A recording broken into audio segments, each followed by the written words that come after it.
Mesdames et messieurs, bonsoir. Pourquoi l'Égypte réalise à chaque moment des accomplissements, des réalisations sur le terrain? Pourquoi l'Égypte réalise une performance économique tout à fait exceptionnelle dans le temps le plus amer jamais connu dans le monde dans cette dernière phase de l'histoire humaine à cause de Covid-19?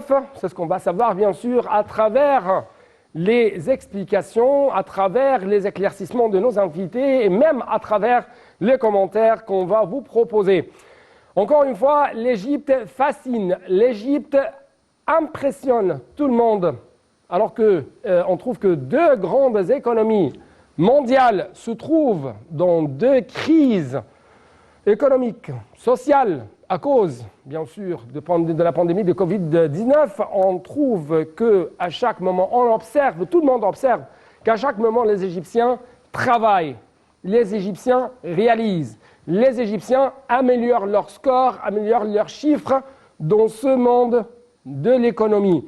Donc, encore une fois, nous devons tout de suite savoir pourquoi, à travers les invités qu'on va bien sûr qu'on va les retrouver à travers la ligne de la télé internationale. Mais justement, nous devons commencer par un événement qui a marqué la scène sportive mondiale, la scène sportive égyptienne, et même qui a marqué ce qu'on appelle le tourisme sportif.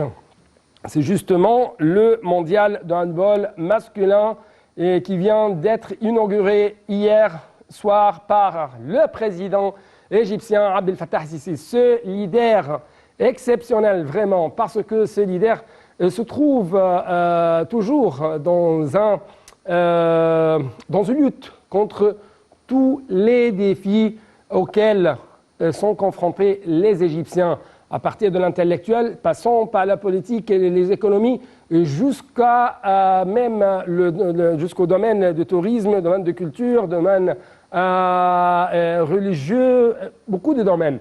Il y a une sorte de la restructuration de la société égyptienne.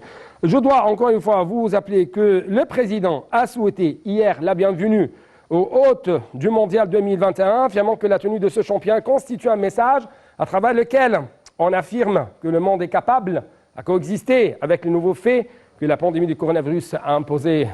Donc notre collègue AHL vous propose ce qui s'est passé hier pendant l'ouverture de ce championnat qui bien sûr qui s'est tenu ou qui se tient jusqu'à maintenant dans des temps tout à fait exceptionnels. Et l'Égypte est toujours à la hauteur de réaliser de grands accomplissements, même dans les temps les plus difficiles. Donc, AHL et les explications.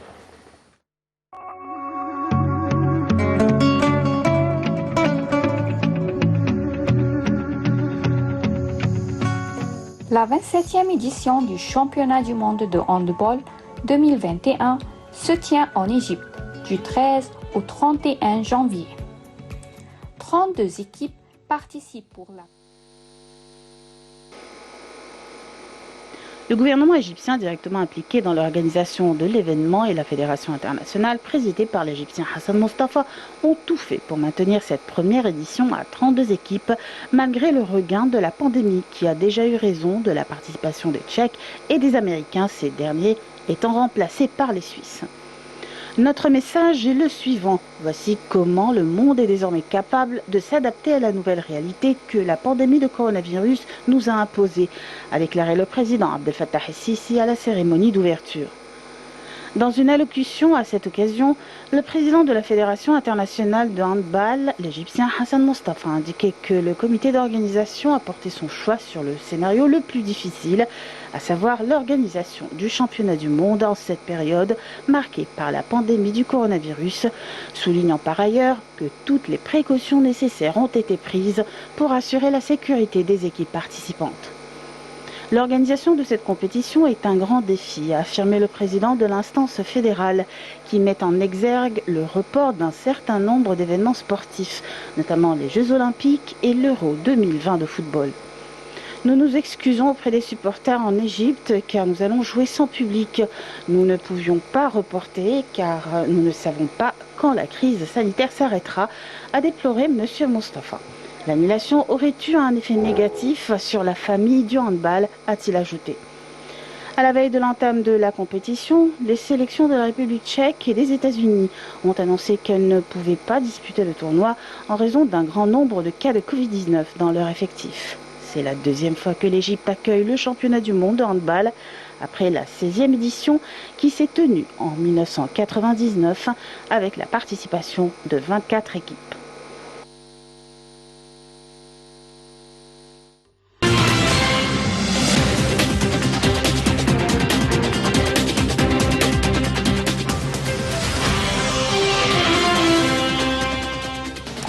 Donc nous devons chanter pour la vie dans les différentes conditions, dans toutes les conditions même les plus difficiles. C'est toujours cet espoir qui nous sauve tous pendant les moments les plus pénibles. Et comme je viens de vous souligner, le chef de l'État a souligné que le monde, selon le président, réussira à dépasser cette pandémie dans tous les domaines, et ce à travers la coexistence pacifique et pure entre tous. Donc, encore une fois, comme je viens de vous rappeler au début de cette édition, l'Égypte essaie toujours de réaliser des accomplissements sur le terrain dans tous les différents domaines. Comme vous avez vu, l'Égypte organise le handball, et comme vous trouvez sur l'écran actuellement, il y a un accord final sur le train électrique express. En fait, après les discussions qui ont été tenues entre le président Abdel Fattah al-Sisi et le PDG de la société Siemens hier soir. Et aujourd'hui, bien sûr, il y avait un accord, des accords ou des mémorandums de compréhension sur l'exécution, bien sûr, de ce train électrique TGV de l'Égypte. En fait, la réunion d'hier a porté sur l'accord final que la société Siemens devrait exécuter pour établir un système complet de train électrique express en Égypte, et qui sera d'une distance de 1000 km et d'un coût de 360 milliards de livres égyptiennes. L'autorité nationale, comme vous trouvez sur l'écran, l'autorité nationale du métro, le groupe allemand Siemens a enseigné ce jeudi matin, en présence du Premier ministre Moussa Madbouli, un mémorandum d'entente pour la mise en œuvre d'un système intégré de TGV en Égypte et qui couvrira une distance de 1000 km et qui coûtera 360 milliards de livres égyptiennes. Bien sûr, monsieur le ministre du Transport, Kamel Wazir, a supervisé et assisté même à ces cérémonies de signature des mémorandums de compréhension.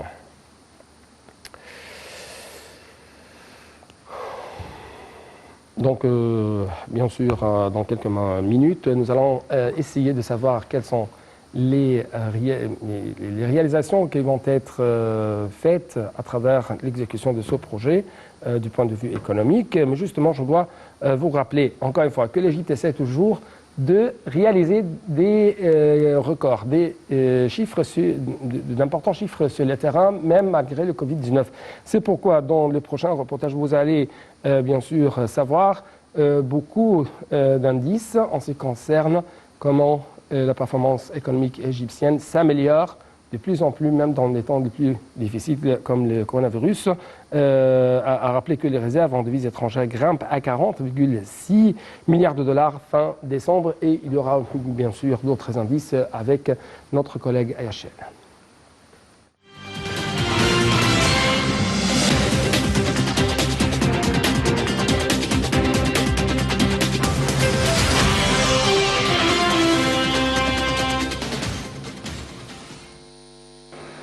La Banque centrale d'Égypte a annoncé que les réserves de change ont augmenté pour atteindre 40 064 milliards de dollars fin décembre dernier.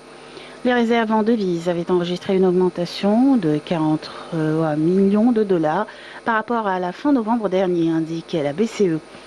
Le Fonds monétaire international a salué les mesures de lutte contre le coronavirus prises par le gouvernement égyptien qui ont mené à en amortir les conséquences sur l'économie. Le gouvernement égyptien a tenu à répondre à toutes les demandes sanitaires et sociales et à soutenir les secteurs les plus impactés a indiqué le FMI dans un rapport, soulignant que l'impact négatif de la pandémie sur l'économie égyptienne a été moins que prévu grâce à plusieurs facteurs, dont les initiatives gouvernementales et bancaires, en plus de l'essor de la consommation. Pour sa part, le ministre des Finances, Mohamed Maït, a indiqué que l'économie égyptienne est stable et demeure capable de contrer les répercussions du coronavirus. L'application minutieuse du programme de réforme économique et le traitement anticipé de la crise du coronavirus a aidé à contenir ces répercussions et à atténuer le choc pour que l'Égypte se classe parmi les 10 économies les plus évoluées à l'échelle mondiale en 2020, comme l'a rapporté Bloomberg, a signalé M. Maït, ajoutant que l'Égypte a de même enregistré le deuxième taux de croissance le plus élevé au monde, avec 3,5%, conformément au rapport du Fonds monétaire international. Le ministre a de même souligné la baisse de la dette du PNB de 108% en 2016-2017 à 88% vers fin juin 2020, ainsi que la réalisation d'un excédent intermédiaire de 1,8% pendant l'exercice résolu.